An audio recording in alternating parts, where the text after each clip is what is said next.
Access Fort Wayne offers reflections of our community. Production facilities provided by Access Fort Wayne are a service of the Allen County Public Library. The views and opinions expressed do not necessarily represent those of Access Fort Wayne, the Allen County Public Library, or any other supporting organizations. For more information about creating your own television program with Access Fort Wayne, call 421-1250.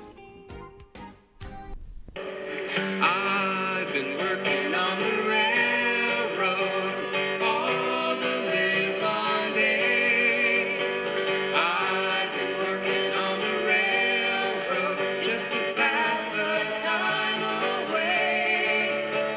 Don't you hear the whistle blowing? Rise up so early in the morning. Don't you hear the band shouting? Dinah, blow your horn. Dinah, blow, Dinah, blow, Dinah, blow your horn. Dinah, blow, Dinah, blow, Dinah, blow your horn.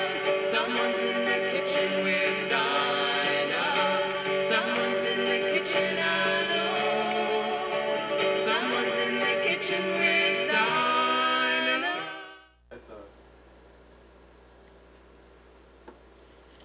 Hello, Access TV viewers. My name is Eric Malberg, and I'm one of the staff here at Access Fort Wayne. We're just now kicking off our 30th anniversary for the facility. That's right, we have actually been on the air producing programming for 30 years as of January 9th, 2011. To begin part of our celebration, starting in September, which is when you're seeing this program, we will be showing you full versions of shows that have been done over the last 30 years. I'm here to introduce the very first program, which aired 2.5 hours after the last wire was soldered. That's right, we went live on the channel 2.5 hours after everything was completed with a program called Rock and Roll, Friend or Foe. It was part of the Theater for Ideas series that was done by Terry Doran, and the important part about this program was that it was dealing with the controversy over rock lyrics. And we had, as part of the guests were the owner of WXKE at that time, the local radio station, and a minister from Roanoke. I think it kind of exemplifies what public access television can do in terms of fostering some community dialogue. It had been a big issue for some people locally in 1981 about the issue of rock lyrics and its impact on the young people for the day. So again, I think the idea behind public access television to give people the opportunity to speak, to debate, to argue, to simply come to a better understanding with each other was present in this particular program. So, without further ado, let us step back into the Wayback Machine of 1981 and start off with Theater for Ideas. Rogers, Benson, Washington Week in Review, or the Friday Night Movie. This is Theater for Ideas. Welcome, all of you. I'm Terry Doran to the premiere program of a 52-part series, New Television for a New Decade, and the debut of public access television in Fort Wayne, Indiana. Tonight, our topic, one that has raged throughout the past few years locally, the Coliseum controversy, rock and roll, friend or foe. Well, hello, I'm Terry Doran, and we're talking about 40 years of public access, celebrating all these years from January 9th, 1981 till now, 2021. And the very first show was one I did, Theater for Ideas, Rock and Roll, Friend or Foe. And it was live at 8 p.m. We have a beautiful introduction by the late Eric Mulberg, who sets it up. This is for 30 years celebration, but still timely today. And that was live at 8 o'clock Eric points out that 2.5 hours before we went on the air, they were still putting cables together. So Wow. it was either foolhardy on my part or very brave. I'm not sure which, but we were right on 8 o'clock. We weren't late. And that was the first of 52 1 hour live shows. Well, 50. The last two were, well, 51. One was highlight tape. And 8 o'clock Friday night at the library. Well, anyway, Patty, thank you, Patty Hunter. Patty's done a show now 11 years. Patty's page. Uh, we Yeah, have Paul Brandt, who's another dedicated to Access, and Norman Compton, who's the manager of Access Fort Wayne. Hi, Norm. Oh, And he wasn't the manager in 1981. He's not that old. no. I am, unfortunately. But anyway, thank you, Norm. Did you get a chance to watch Eric and a little bit of the show? Yes, I did. Okay, let's just start with you. Get some comments on how it started and what you've seen evolved in 40 years from. And congratulations, because it's no small feat for public access to exist, let alone thrive, which I think it does in Fort Wayne. So, Thank you. Yes. Well, obviously, you started doing shows before public access originated here out of the library. But there's a great program.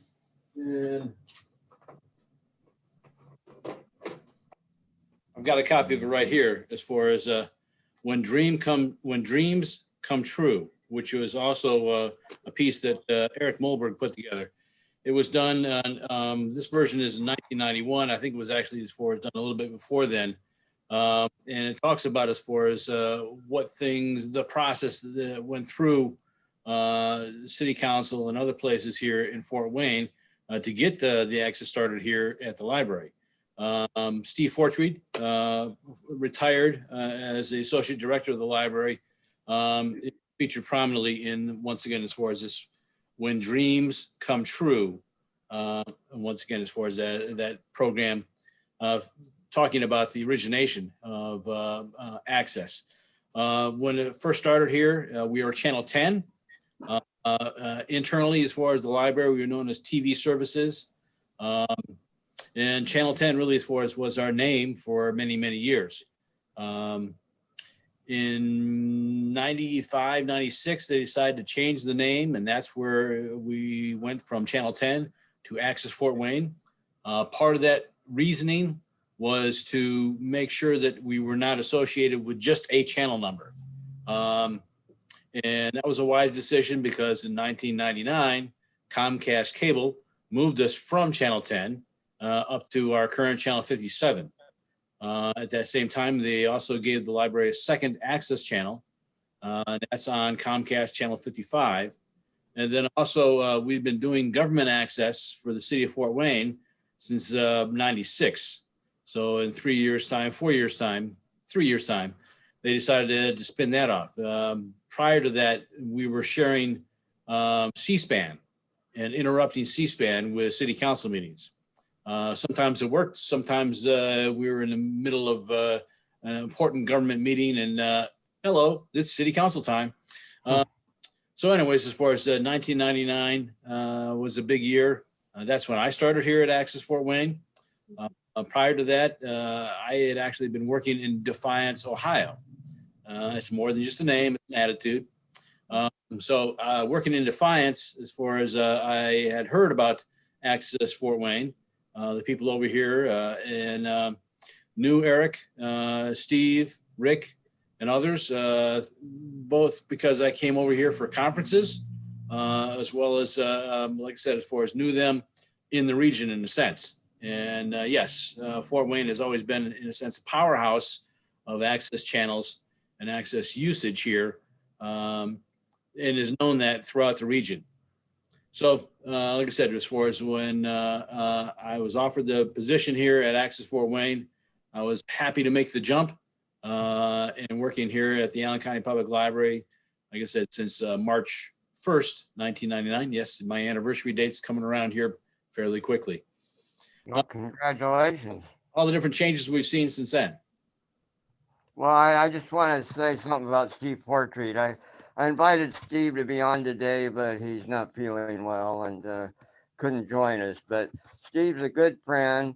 He was instrumental in the 70 shows that I did that are all on archive.org that we got a grant from the city of Fort Wayne, and they've all played on the Access channel. Those were the shows that actually started public access with John Bonzib. And Steve was the library then.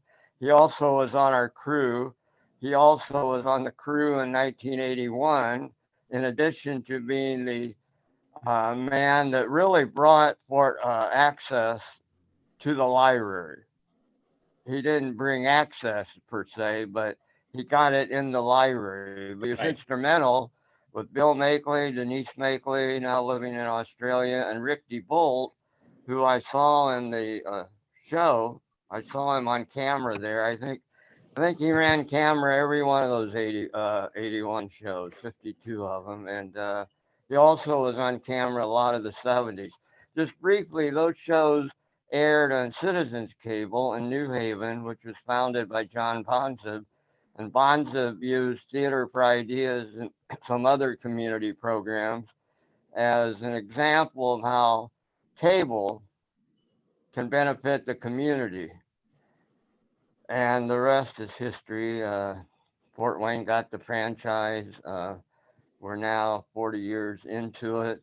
And I really want to thank all four of them, Denise, Bill, Steve, and Rick. And we did a Zoom with Bill and Denise, Norm. You'll really like it. Excellent. Good. We're going to drop in a little bit of what Denise said about when I asked her, why did you devote so much of your life to public access? Oh, I was just thinking that's a community that's really important, and in the local community, the advantage of cable is that you can narrowcast, you can connect people in the community rather than divide them. Oh, very good point. Yeah. Let me go to Patty. Patty, you are an example. You've worked 11 years. Yeah. You've been here all the time when Norm was running the station. And I think your first one was 11 years ago, right? 11. You've now done over 500. Tell us a little bit about how you got started and why you're so devoted to public access. Well, I was interested in doing camera work. I came to the library, found out they had a TV station here, Access Fort Wayne TV station.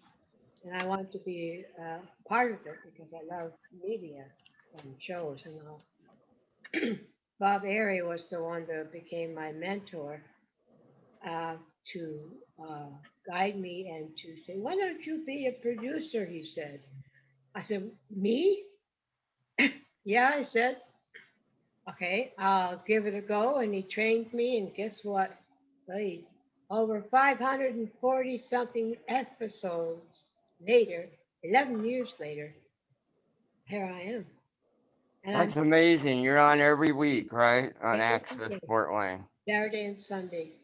And I miss Bob. He was quite the character, wasn't he? Yeah, that's the one thing about. you, Norman wouldn't have a job, really. You just got to have producers put those shows on the air. So go ahead, Well, Norman, you say something. That's the thing about Access Fort Wayne. It's the people. As far as it, I have obviously been blessed to be leadership here for all these years. This is the mug we came up with as far as 20 years ago. As far as this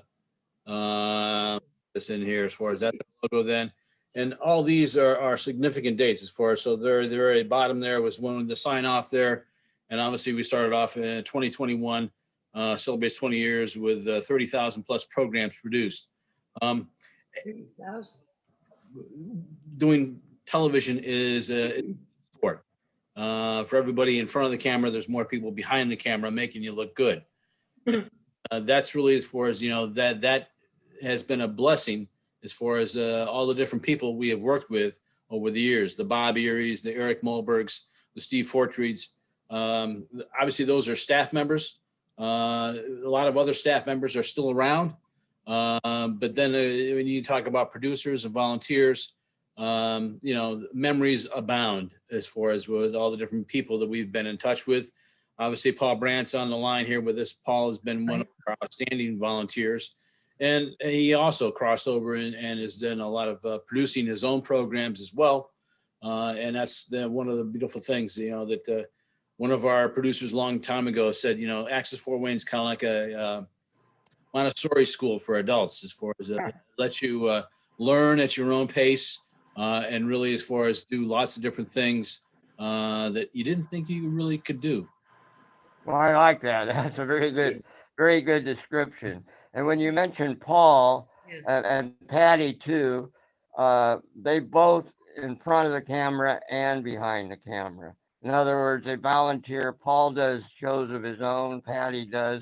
Patty also runs camera for other people, does audio for other shows. Same with Paul. Paul, why don't you jump in here now that we're talking about you? Yeah, I've been here going on 20 years. I think, 22 will be my 20th year. So it's hanging in there quite a while compared to a lot of people that have been through that I met and know that have been in here and out of here, and you don't see too many of them around anymore. But I got started because a friend of mine wanted to videotape some of the local bands here in town. Not that some of that wasn't probably already going on, but he was interested because he hung around a lot of the local bands.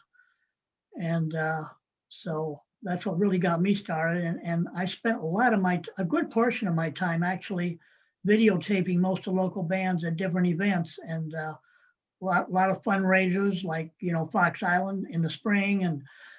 And I did some of the botanical gardens here 2 or 3 years in a row. And River drums.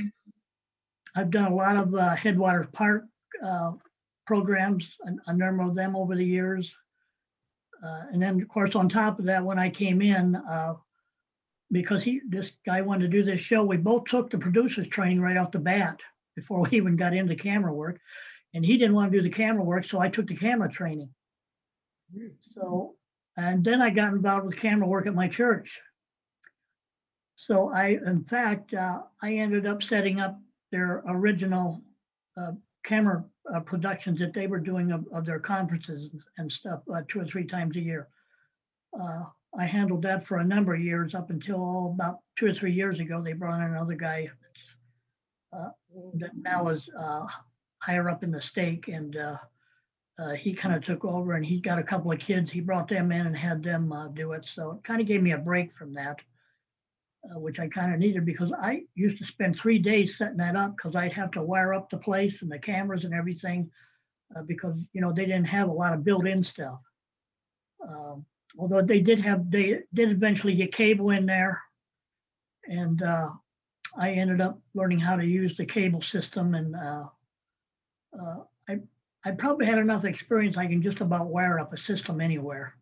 I've never had the actual training, like the cable company people do, but I can do that. I've wired up my mom's house, different rooms and different things. And of course, naturally, I've helped out with a lot of outside productions. So that's all the kind of experience that we get just from volunteering down here. Just because of Norm, who was my manager when I first started, still is. Who? He had,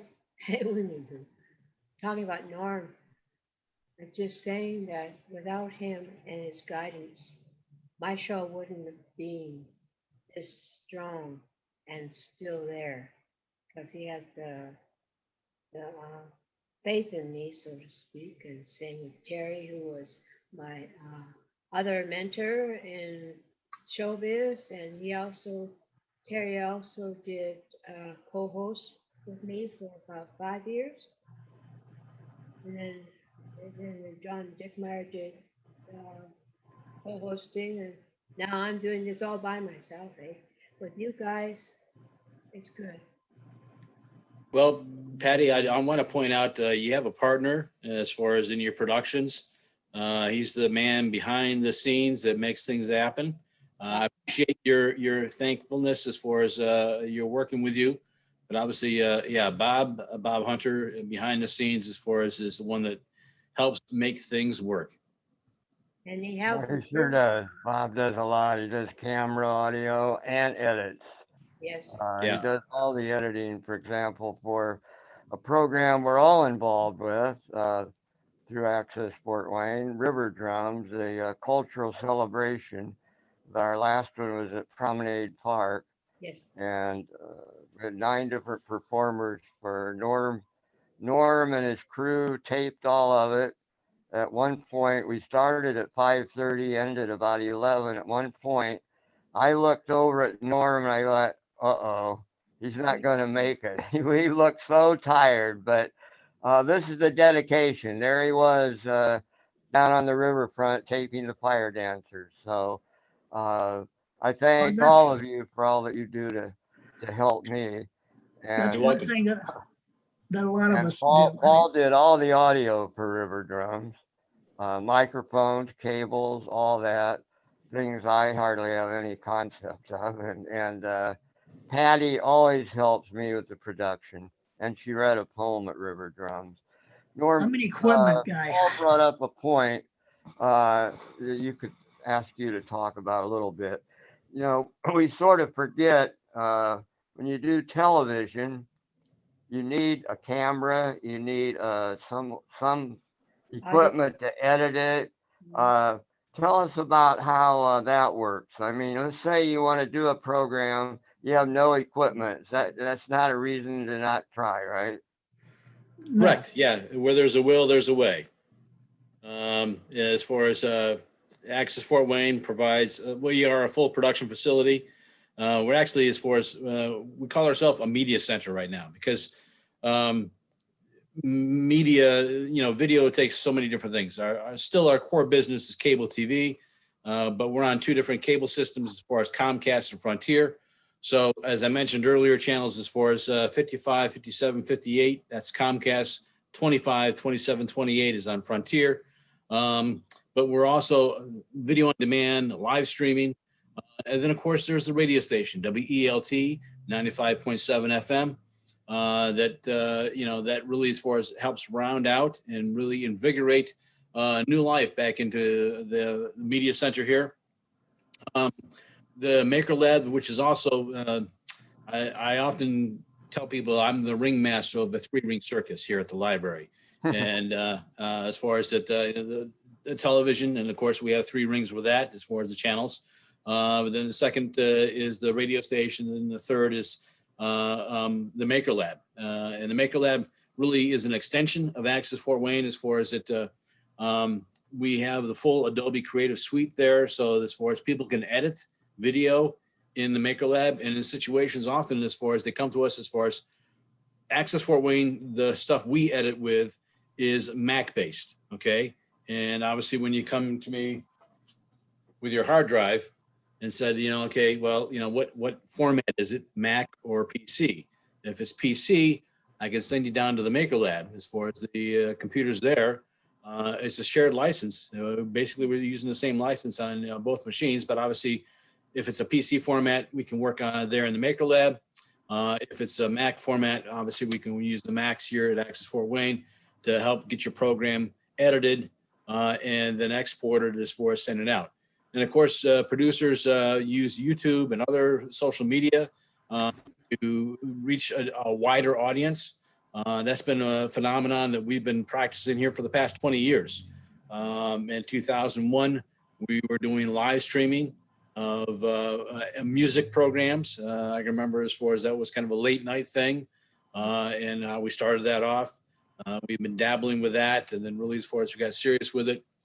And we've got a great system right now as far as it that really, like I said, takes the signal beyond cable TV and across the internet. And I know that as far as Patty and many other producers use that once they get their programs on video on demand, then, like I said, as far as they copy that over and send it off on YouTube or other places. and it reaches a whole new audience. And but still, as far as doing things locally, that's what we're all about. And as a department of the library, really any Allen County resident, Allen County, Indiana, as far as we're a service of the library, they can come in and use our facilities at no cost. Obviously, it takes some time. There's a lot of hours involved in producing programs as far as getting things ready, scheduling, the actual recording process, and then editing things. But like I said, there's no cost to use the facilities here at Access Fort Wayne, as long as we're going to get a program out of it. We have 10 more minutes. Okay. And you can actually check a camera out, right? I mean, That is correct. Yes. As far as you can go and do our workshops and then use your library card to check out equipment. We, like I said, as far as camcorders, tripods, lights, microphones, everything you're going to need for a production is available for checkout here at Access Fort Wayne. I think one more thing before Patty. There's really not judgment involved. I mean, I know there's some rules and restrictions, but you don't say, oh, we don't like your ideas, so you can't do a show. You have an idea, you can do the show. There's not a censorship involved, right? Not at all. A matter of fact, as far as I take pride, is that right over here over my shoulder, this is the Bill of Rights. Okay. First Amendment is right there behind me. That we are a free speech medium. And so we don't edit, whether it's city council meetings or any other production that we use. And like I said, we pride ourselves on that as far as that we're the home of fearless television here in Fort Wayne.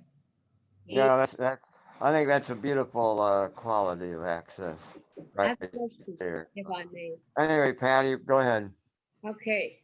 One of my shows back in 2012, I do believe, with Lauren Chapin, we have over 24,000 some odd views on YouTube. That's the highest I've ever gone in anything. Others 6,000, 7,000 continuing. And also, what's on the agenda for this year to celebrate 40 years of Access Fort Wayne, sir? No. Really, as far as, we're celebrating on the channels. We have PSAs, we have a logo, we've got other things like that as far as to get things kicked off with. But obviously, we're also operating in a pandemic as we speak, as far as the libraries in code red, and that obviously limits gatherings to foremost. So we can't gather to party the celebration. So we're going to have to do it in a virtual setting, much as we're doing here with Zoom or other things like that. So we've got some ideas as far as some special programs we want to play, and a lot of things as far as we've kind of done this before. As I mentioned, as far as the 20th anniversary, the 30th anniversary, the 35th anniversary. Yeah, we don't need much of an excuse as far as, well, we definitely as far as party time. So like I said, as far as that's kind of where we are in the process right now. Next time you're down here at the library, as far as, and we are still open, it's by appointment.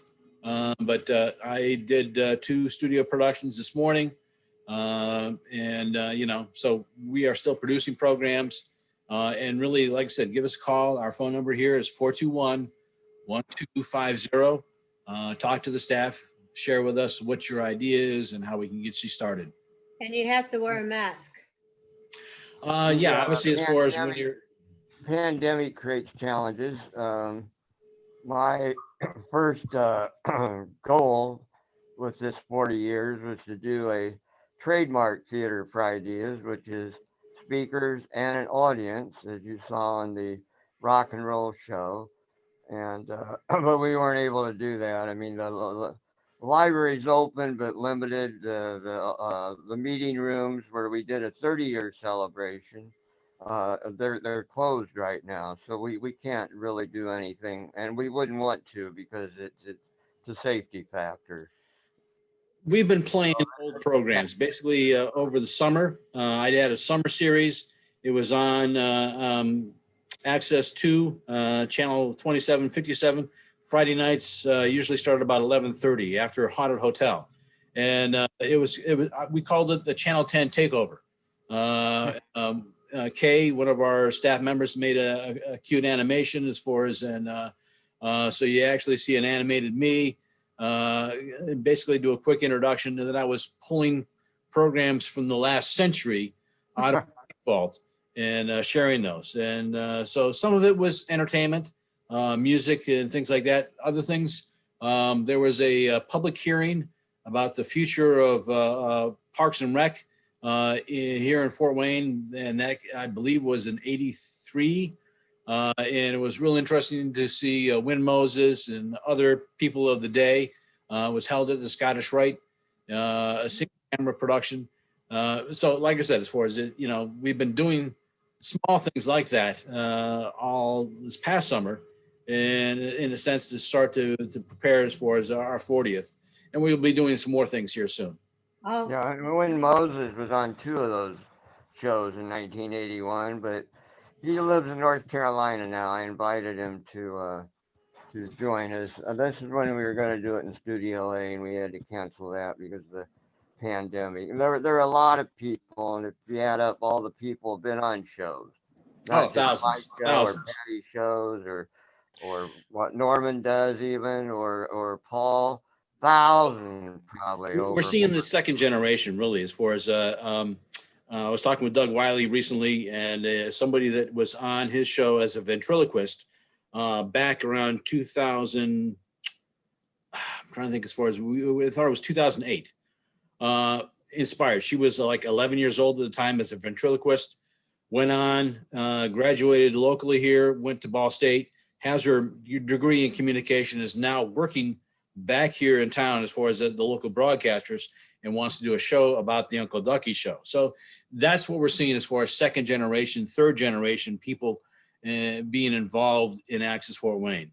don't forget Rock the Plaza. You got 3.5 minutes. Yeah, Rock the Plaza, that's my summer job that starts in December. We had a discussion this morning in the meeting that we're in. Obviously, at this stage, we cannot gather groups larger than 250. And Rock the Plaza gathers on average about 1,000 people every Saturday.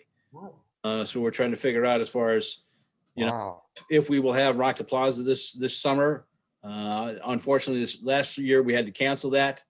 But what other things we can do with it. So yeah, it's gonna, we have some ideas as far as how we can celebrate all through 2021. But like I said, having specific events, that is the challenge. Well, thank you, Norman. Paul, you want to say a last comment? It's been an enjoyable 20 years, and I hope it goes on for another 20 years. Maybe we I live. hope it does I'm too. sure access will go on for as long as television is around and it's allowed to the city and cable and what have you. So I wonder what's going to be like 10 years from now. Anyone have an idea? The cameras are going to be smaller. And the people are going to be smaller. Shrink. everything is going to be on phone. Oh boy, this won't be phone anymore. Well, one thing that certainly changed is the equipment. Having been around so long, I have made shows on every kind of tape there is. It seems like sooner you get used to it and learn how to edit on it, and it's obsolete, you're going to another one. We started out with those black boxes that were stored down in the basement of the library. That was in the '70s shows. They look like the old reel-to-reel music Yes, indeed. reel, but this was video. Then we went to 3/4, which was a big tape, and then VHS. Most people know VHS because it was popular in the movie rental stores for a while. And then digital, and then no tape. And what are you holding up, Norm? This is a digital tape. Obviously, this, Digital, yeah. this the is smaller, when we the still better, have physical. Take And now out the everything, tape, they're everything heavy. is on SD cards as far as its video And files. not right. Hey. Now it's just a card. Well, Flash thank drives. you all. Patty, you want to say a last word? Let Paul say something. Paul? Well, You got anything else? Well, I would just I don't wrap have too up much by else. saying Wait a minute. Paul an wanted to say something. introduction where he said this is an example of bringing people together to talk, discuss, argue, debate, And to me, that's what the beauty of public access is. And it takes so many different formats, from comedy to outdoor events like river drums to studio productions. So And we're thank you, ready to Patty, sign up. Norm, and Jeff. We got less than a minute. Paul, I mean, excuse me, Paul. We got less than a Okay. minute. It's going to sign up any second now. Okay. Thank you all. Thank you, everybody, for coming on to this beautiful Thank you all. You're great. 40-year anniversary of Access Fort Wayne and the people who were in it. Close the show with the song I've Been Working on the Railroad, and we'd like to welcome you all to sing along and join us. So we're going to do I've Been Working on the Railroad.